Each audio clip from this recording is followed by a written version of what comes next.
Welcome to the SEC Unfiltered platform. We're back tonight. My first time doing one of these reactions, but Alabama officially gets it done there. Alabama getting the 109-96 win over Charleston. Alabama, the 4 seed, advancing against the 13 seed. Alabama will advance to take on the winner of St. Mary's in the Grand Canyon game. Will probably finish well after midnight here on the East Coast. But with that being said, I'll say this. I never understood people who picked Charleston as matchup.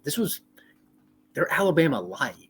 Alabama likes to run up into the floor, get down the floor, shoot threes, get to the rim. Charleston likes to do that too. You thought early Charleston was passed the ball well, a lot of more movement.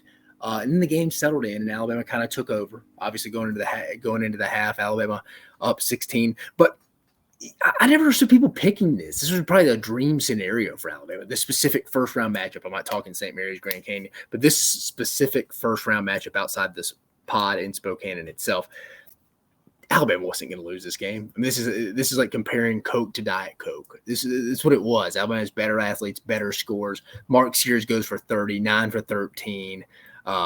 Alabama's a team, shot 60% from the field, 56.5% from three-point range. Free throws tonight weren't great for them. They've traditionally been around an 82% free throw shooting team for the season. They're 64.9% tonight. Wasn't great. 24 for 37. May come back to haunt them a little bit in the second round, but tonight it is what it is. Rebounds, Charleston out-rebounds Alabama 42-34. If Alabama rebounded in the first half, they'd have been up by 25. Remember, at halftime, Charleston had 13 second chance points. And Alabama was up 16. Just cut that in half. Alabama's easily up 20-plus points at halftime. I would say that's the only thing you were really disappointed in Alabama. People who wake up, didn't watch this game completely, are going to go, Alabama, again, gave up 96, 95, 90-plus points. Yeah, when they weren't really locked in and they were playing the walk-ons is really when that happened. But I thought overall, Alabama's defensive game plan, their intensity was really there. They had some fouls, but I even like the intensity. I think it was a Strada or right cell got it one time, and it was like, okay, you can live with that. It's aggressiveness that you haven't seen in a while. I thought Alabama played pretty well defensively. The only thing I would say is really just rebounded initially within the first 10 minutes, and I thought it got better. And then free throw percentage, again, shooting 64%. They as a team have been better all year than that. I expect that to change in their next matchup. But overall, people got to forget, Alabama started 4 guards and Grant Nelson at the 5. This was Alabama's first time having Rylan Griffin, Latrell Wright-Sell. Aaron Estrada's had a back injury. Sears has played a lot of minutes as well as Estrada since Rylan Griffin and Latrell Wright-Sell have been in and out of the lineup the past month. This is the first time they've had all those guys not on a minutes restriction since that Texas A&M game when Alabama put up over 100, actually donned those uniforms they wore tonight for the first time, the retro uniforms, and played one of their better games of the season. This was the Alabama's best game in the last month. Is it because they had all 4 of their guards in without a minutes restriction? Possibly. Was it a great matchup? Possibly. Probably 2 things can be true at once. So I thought that was fantastic from that standpoint. But Alabama, most complete game in a month. You really like that. Heading into Sunday's matchup, you got to feel a little good about it. I know they don't know who their opponent is. They're waiting to see, again, the matchup, St. Mary's or Grand Canyon. Just initial thoughts on that, looking ahead to Alabama's second-round matchup on Sunday. You'll get the game time here well after midnight. If it's St. Mary's, like Vegas says and the seeding says, it'll be total contrast of styles. Probably one of the more interesting games on Sunday, one of the more interesting games of the second round completely, including tomorrow's game. St. Mary's plays a very slow, efficient style. Alabama likes to get up and down.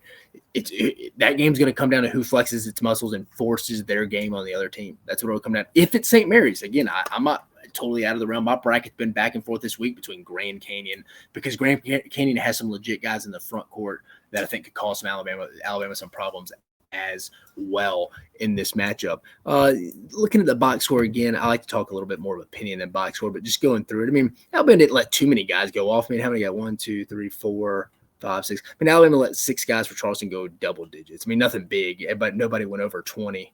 For Alabama, you had Mark Sears, 30 points, just an efficient night for him. Really nothing from Grant Nelson, though. Nothing from Grant Nelson. That'll be interesting. Wright-Sell, 17 points. Went out a little bit with looked like he took a shot to the nose.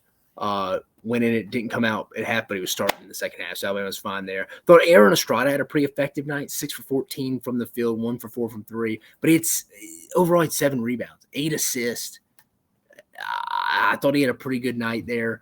Alabama's front court is what it is. You're not going to see a lot of them. But Alabama's best shooting night in a while. They hadn't done that either. But again, it's because they hadn't had their 4 guards all playing without minute restrictions for the season. So just looking ahead a little bit, it just really depends on the matchup here. I can't tell you that really without seeing who wins the St. Mary's Grand Canyon game. But you like where Alabama is. You like where Alabama is going into that matchup now.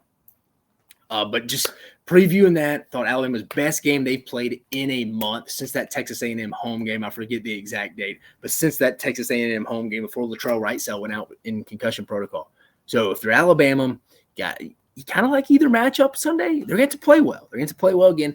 But Alabama feel like they've only played 2 games in about 2 weeks, getting their legs back underneath them, playing at their pace, controlling that. Defense looked good tonight. Again, remember the box score readers are going to see 96 points given up against Charleston. And what Charleston shoot? Let's go back to the team stats real fast before I get you out of here. The team stats, Charleston shot 41% as a team and 30% from 3. It's normally not like them. Again, Alabama, if you actually watch the game from start to finish, all 40 minutes, I like the defensive game plan. I like the intensity. I like they brought it up. Again, rebounding first 10 minutes has to get better, free throw shooting. But if you're an Alabama fan, you got to feel good rolling into Sunday against either team, St. Mary's or Grand Canyon. But again, I'm your host, Dave Shumate. Appreciate you joining us here. SEC, a little rough start, but you had Alabama and Texas A&M both picking up the slack here at the end for the evening. You got Tennessee, see if they can get something done, advance to the Sweet 16 tomorrow. But again, if you like, this is the SEC Unfiltered platform. We're going to continue to give all the March Madness coverage as long as the SEC is in it. I can see a little bit of a run going on here. And then you also have second weekend of SEC baseball, had a couple of rainouts, and then we have all things spring SEC football as well. But if you like this content, please like, subscribe, hit your notification bell. You don't want to miss any of it. It's SEC content 24/7, 365. You have a fantastic evening.